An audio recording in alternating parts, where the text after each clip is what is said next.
Hola.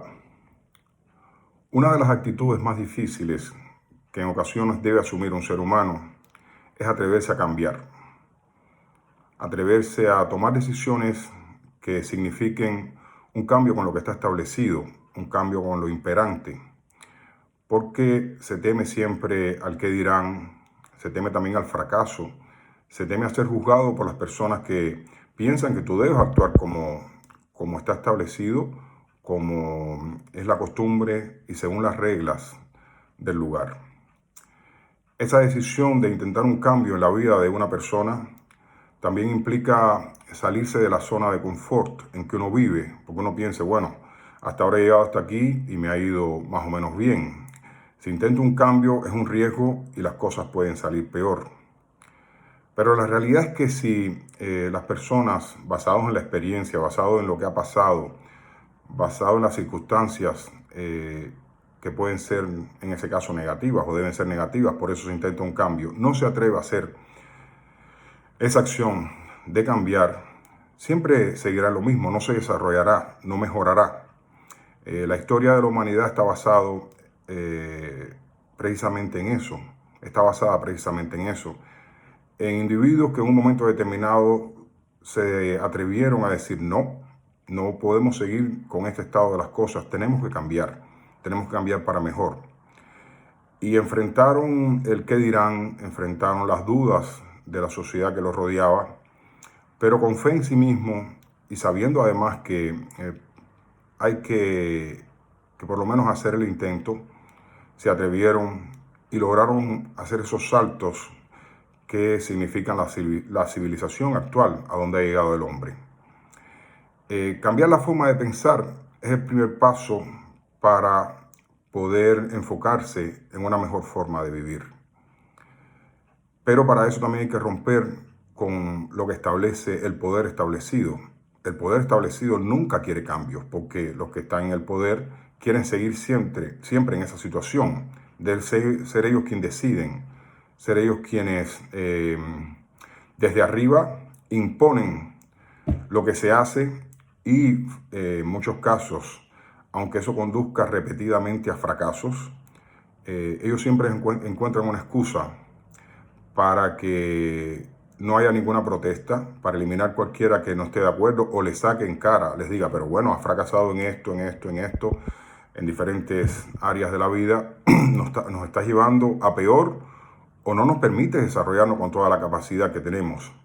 El poder no quiere que eso nunca pase porque significa peligro, primero de perder esa situación de poder y segundo, un miedo tremendo a tener que responder por posibles delitos o crímenes que han cometido durante el tiempo que han estado en el poder.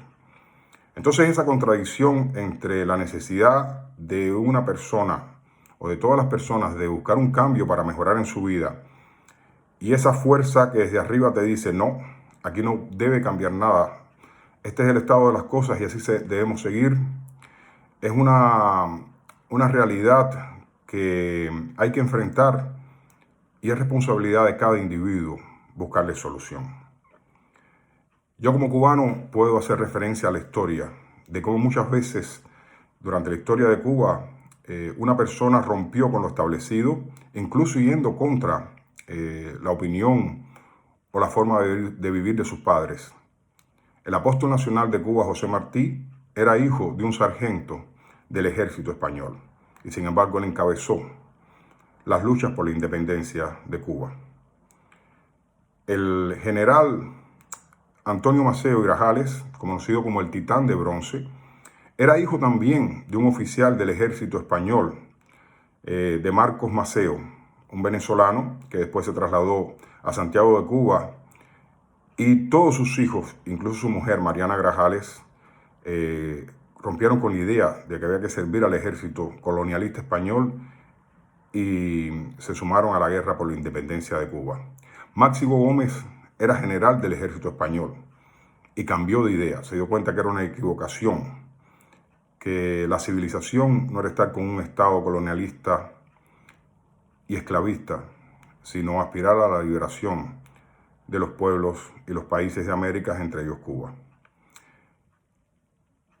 El padre de los dos penúltimos presidentes que ha habido en Cuba, antes de Díaz-Canel, me refiero a Fidel Castro Ruz y Raúl Castro Ruz. El padre de ellos vino también desde España como soldado del ejército colonialista español.